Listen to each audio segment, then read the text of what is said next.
Today I'm gonna make a keyhole garden, which is going to be a destination for the biochar that I made in my last video. So one of the things I'm trying to do here in my backyard is make projects that connect together toward a greater sustainability. So rocket stove produces biochar that then can be used in a garden, which then produces food. So of course my composting also connects to the garden soil as well. So composter connects to garden, connects to food production, which can be cooked on a rocket stove. In my last video, I asked you how to say hello in your language, and I got some great responses. So let me greet you this morning in Poland with a dzień dobry. In Wales, I would say bora dar. In Serbia, zdravo. In Portugal and Brazil, oi tudo bem. Dan Anderson gave me a good dog from Denmark. And finally, from Alsatan, Luth47 gave me an adieu. If I didn't have your language in here, send me a comment, tell me how to say hello, and I'll include it in my next video. Thanks so much for watching. Let's get on with the project. So a keyhole garden is a circular raised garden bed with a wedge or keyhole going into the middle. And I'm gonna put it in this area right here. And I've actually been prepping this area with some extra soil fertility. One thing I've been doing is burning some stuff here and leaving that as biochar. So the first thing I'm gonna do is mark out my circle. So a keyhole garden can be any size really, but I've seen them about 6 to 8 feet in diameter, 2 to 3 meters. But I'm gonna size it based on the space that I have. I don't want it too close to that bed. I wanna be able to get behind it between the fence and the garden, so that'll be how I set my dimensions. All right, so now I'm gonna set my diameter. Heidi ho, neighbor. What are you working on today? Well, hey, Gary. Today we're building a keyhole garden. I wonder what you grow in a keyhole, but anyway, that's an interesting idea. It's a circular raised bed, so anything that would do well in that, and probably some potatoes. Very interesting. I'll look forward to seeing that. How y'all doing over there? We're doing well, and you? Doing well. We'll keep our 6 feet of distance here. Yes, good idea. Take care, let me know if you need anything. Excellent, thank you. Have a good one. And You too. I'll look forward to this bed.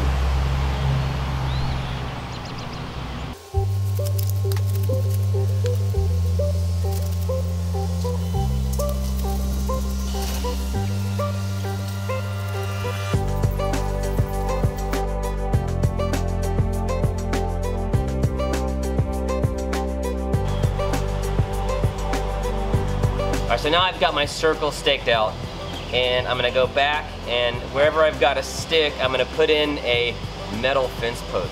So these fence posts are actually salvaged from the silt fence that was used when my house was built. I'm actually gonna use these and some of the silt fence for the boundary of the garden.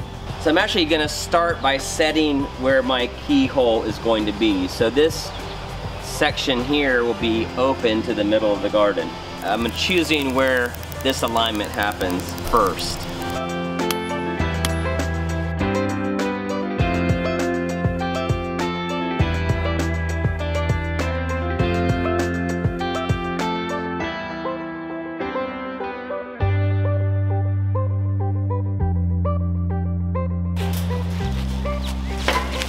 So I'm gonna build up a wall around this circle with this concrete screen.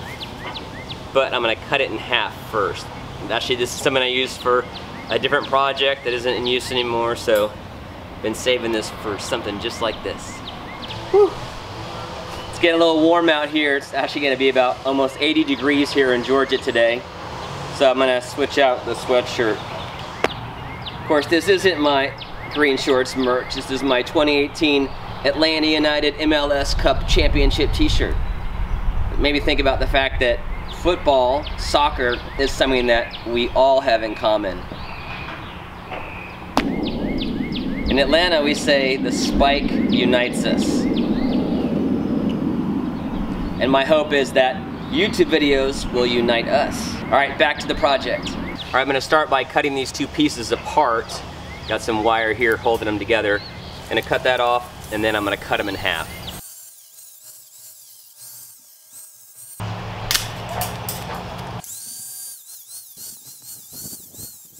So when I cut this in half, I did 3 whole squares and then cut the 4th square in half. That'll give me a little spike to stick into the ground. I'm gonna go ahead and work with this corner that I already have bent here and start it off right here at the keyhole.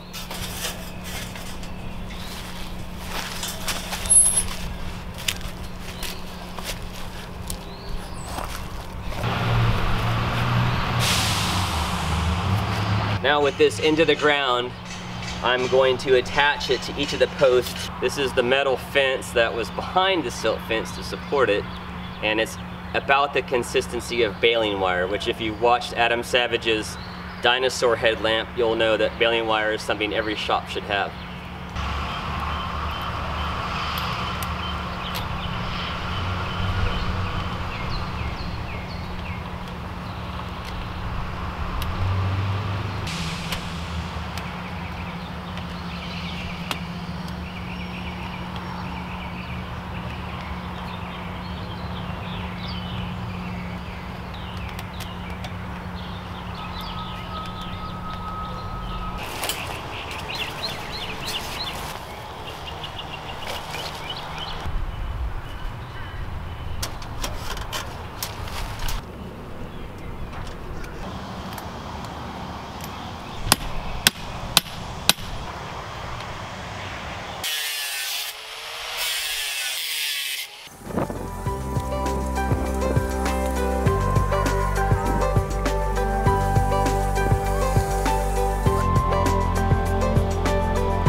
Alright, now that these are all wired in, I'm going to cut off the posts that are above the wire.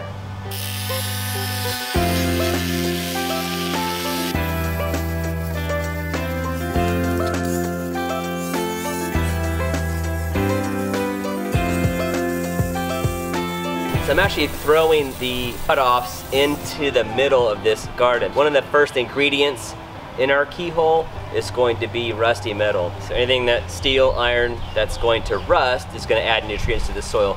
That's not as important here in Georgia because we got this Georgia clay which already has a lot of iron oxide in it. So if you're in a soil that doesn't have a lot of iron, you can increase the iron richness of your soil by adding metal. So in the middle of the keyhole is going to be a composting bin or a basket.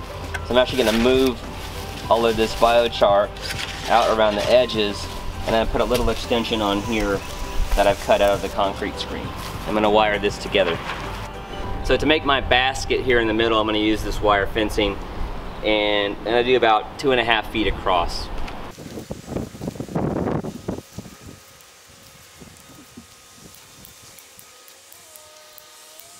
When I cut open the grid on the fence, I just left a full piece of wire here that I could wrap around itself. Of course, I'm overlapping it by a whole square so it doesn't form a kink on this corner.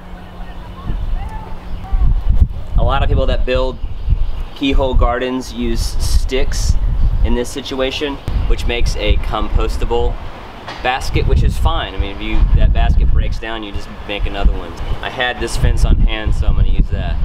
Alright, and there's the basket.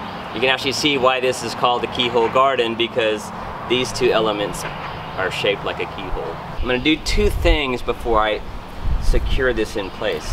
One of which is I'm going to put a row of bricks in between the keyhole and the basket. The reason I'm going to put the bricks in here is I don't want any moisture being lost to the keyhole, drying out the compost. The other thing I'm going to do is I'm going to put a slab of Georgia clay down at the bottom here, because I'm gonna have lots of nutrients flowing down through this, and I want that to flow out into the garden instead of into the ground right here. Oh, muddy. I've had this stuff sitting in this tub just for this purpose.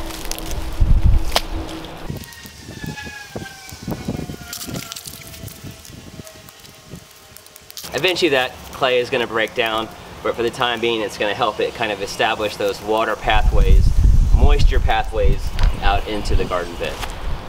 So these bricks are actually ones that I salvaged from the construction site across the street. They were throwing these off the roof because they finished up the wall, and Rather than handing them down, they were just dropping into the street. I think I've got enough to do that piece, but also a border around the whole garden. We'll see. I'm actually gonna mortar these with some clay. Just for this section.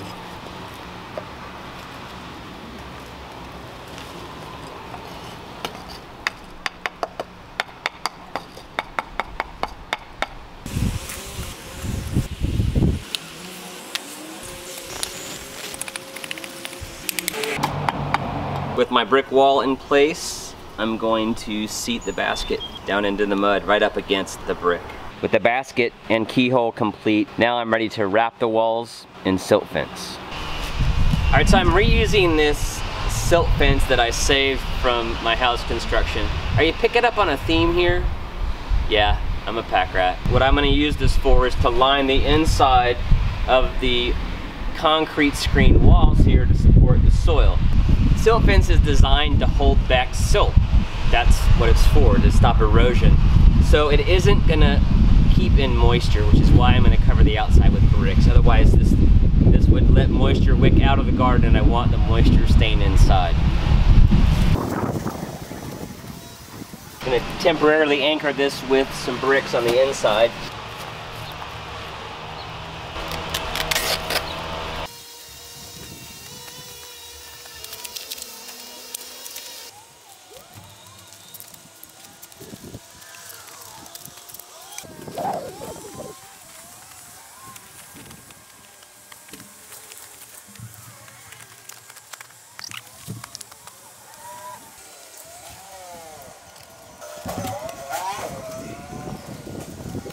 The bed is lined. I'm excited about this. It's taking shape.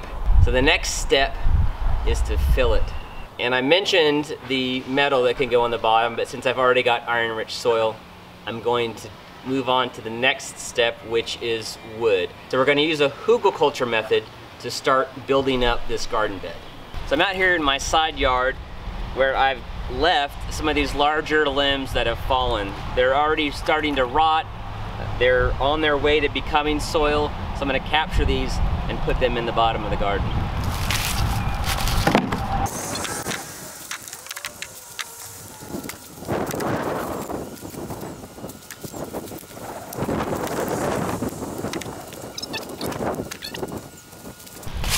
I'm only going about this large max because I want to save the smaller stuff for the rocket stove.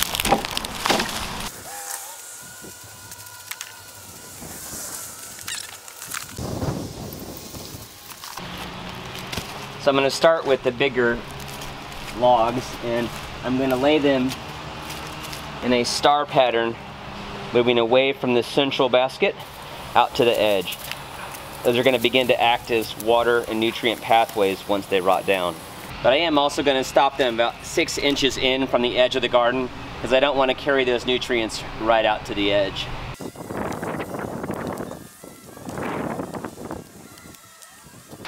You even go with something that's this big. It's a big old slab. It's gonna rot just like everything else. So I'm gonna put that face down on the soil. Plus it's already got some microbial stuff going in here with the mushrooms and lichen. I'm liking that.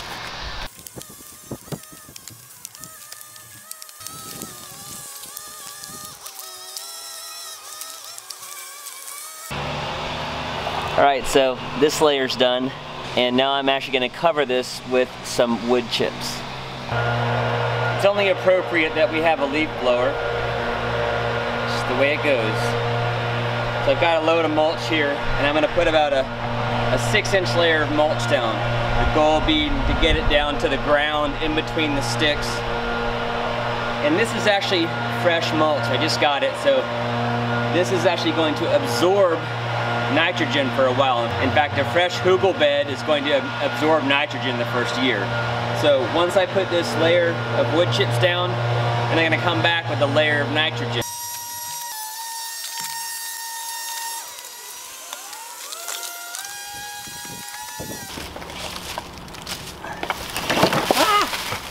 Did you get that? Yeah. All right. Take 2. Too steep. Take 3. Take 4. No, not gonna do it. Ah! I don't know why this is so difficult. Take 5.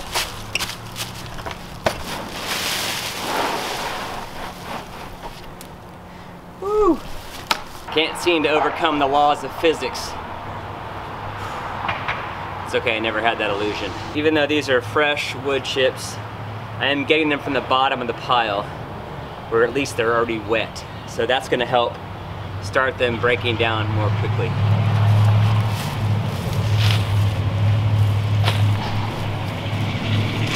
All right, let's see if I can get this the first time.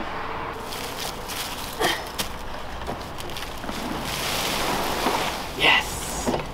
Victory!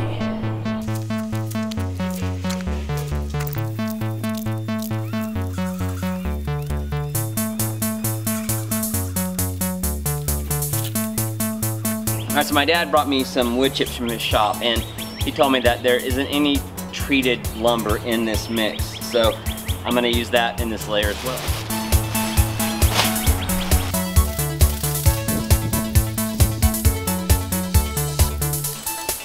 Because this carbon-rich layer is going to absorb a lot of nitrogen, I'm gonna give it a nice fat layer of nitrogen to work with.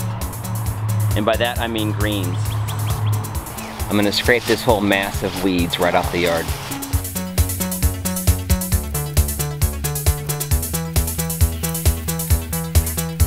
I'm gonna have to come back and hand pull some of this clover, but this put a major dent in it and gave me lots of nitrogen.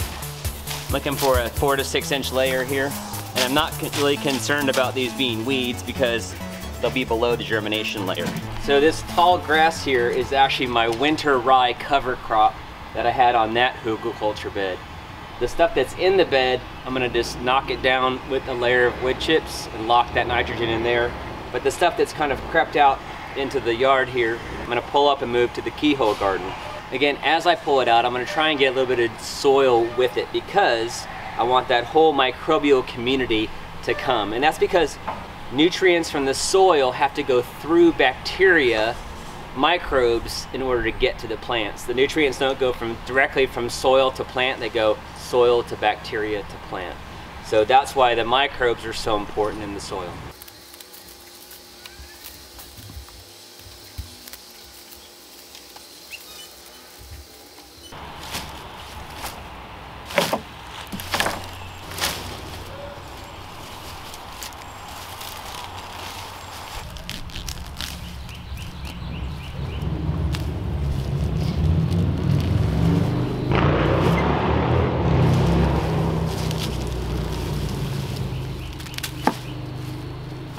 Where I've got clumps of grass in kind of the natural area of my yard, I'm just gonna dig up the whole clump, soil and all.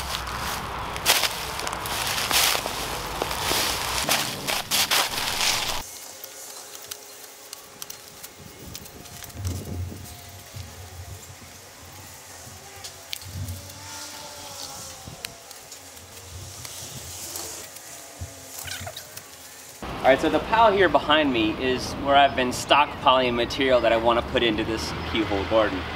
And it's actually a mixture of stuff. Wood, sticks, weeds, leaves, and it's been here for about a year, and so it's really broken down nicely. So I'm gonna move this entire pile into here in one layer.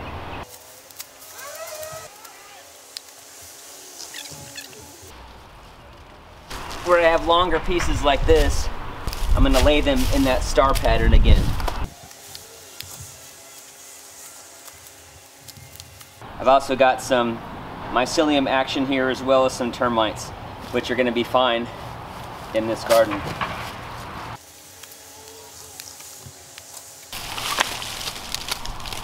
Got some pallet wood here, but again, this is heat treated, not chemically treated.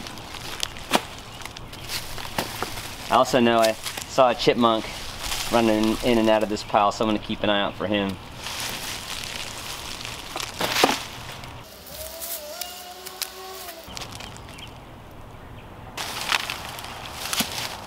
The deeper we're getting in here, the more it's broken down, the more I can see mycelium, the more these logs and boards are almost back to soil.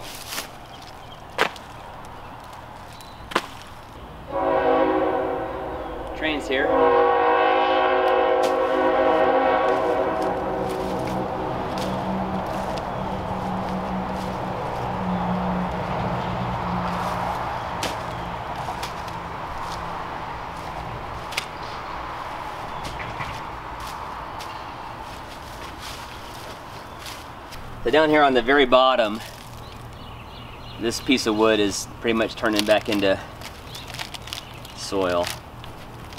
You can see just how fragile it is. Got termites in there, got mycelium. So this is perfect for this close to the top layer.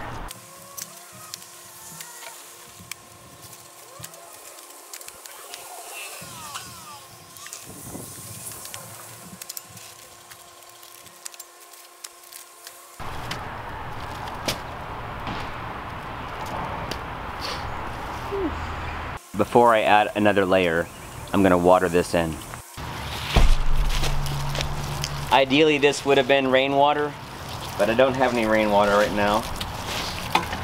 So I'm gonna go light on it because this is chlorinated. The bacteria will quickly take over though. Alright, I've got one more wheelbarrow of wet wood chips from the bottom of the pile. And I'm just gonna do a light layer on top of all of that composted wood, just to kind of tie it all together. Whew. That's an ab workout.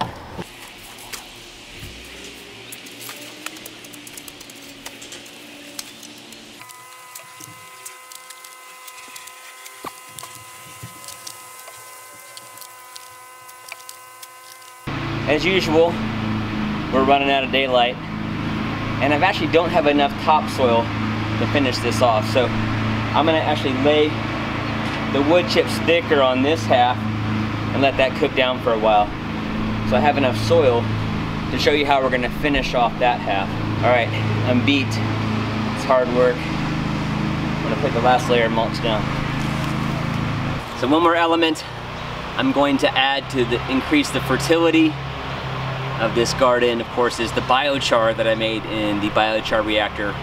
That was last week's video. I've inoculated these two batches of biochar in two different ways. This was underneath the worm bin, and so the worm castings liquefied, came out and provided some microbes to start colonizing this. And this bucket, well, I peed in that. Probably should have crushed this up a little bit more, but I'm not gonna crush it up anymore since it's got pee in it. Urine is actually a great way to jumpstart the biological activity in this biochar.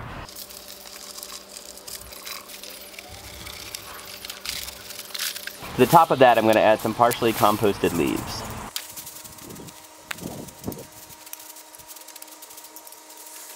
For my soil layer, I'm actually gonna do a borrow pit right here and take the topsoil off here where it's super nutrient rich underneath that pile. That ought to give me enough to cover, maybe half or 1/3 of the top of this bed. As I put this in, I'm not breaking it up. I want to leave the structure of the soil as intact as possible. Again, we're talking about microbes here, and perhaps worms.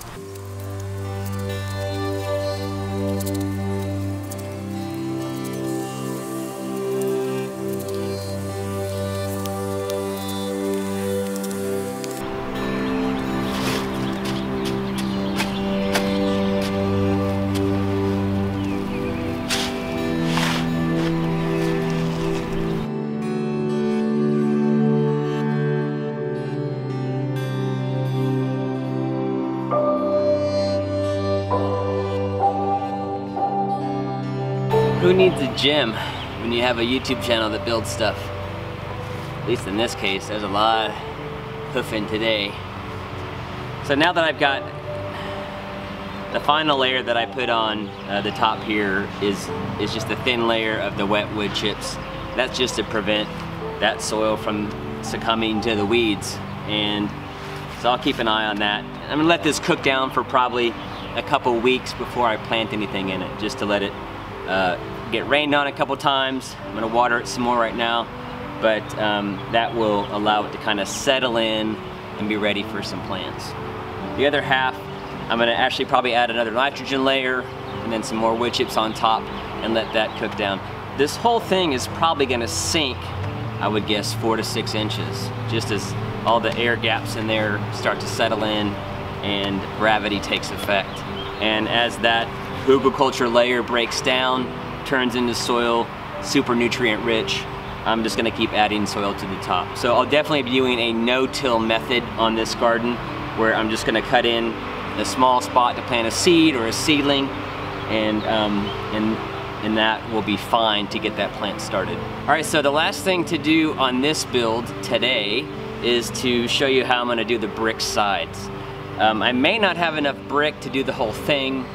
I don't have enough time to brick the whole thing anyway, so I'm just gonna get started. All right, so I'm just gonna do a dry stack of these bricks on the front side here.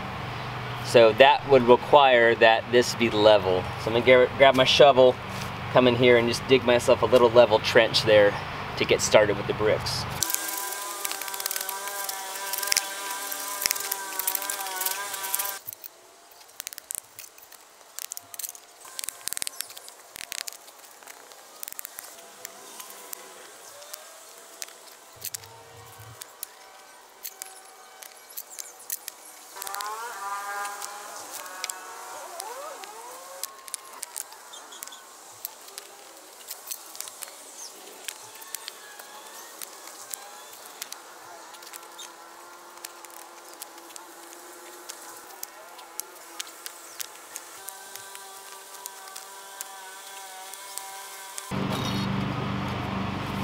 All right, you probably get a sense for what I'm doing here with the brick. But I wouldn't have used brick if I didn't get it for free. There are lots of options for creating this surround, including just leaving it with the silt fence. So I'll get this brick finished up over the next couple weeks, and I'll do a quick post to the channel with some photos when this is finished. And once I've got this planted, maybe I'll do an update video. Whew. As always, a big thanks to my patrons for helping make these videos possible. In fact, today your support is paying for Jordan, who's behind the camera. Thanks, Jordan, for filming today. Big help. Certainly goes a lot faster when I've got someone running camera to start and stop versus having to run around and do that myself. So thanks to my patrons for helping support the production of these videos. If you're interested in joining me on Patreon for extra perks and additional short videos, as well as some community over there, you can follow the link below. As always, our mission here at GreenShortz is to help you see green so you can be green, and save a little green by doing it yourself, especially when you get free bricks. Thanks so much for watching. Please like and share, and subscribe for a new GreenShortzDIY video almost every Friday. I need a bath. All right, and now I'm gonna set my circumference.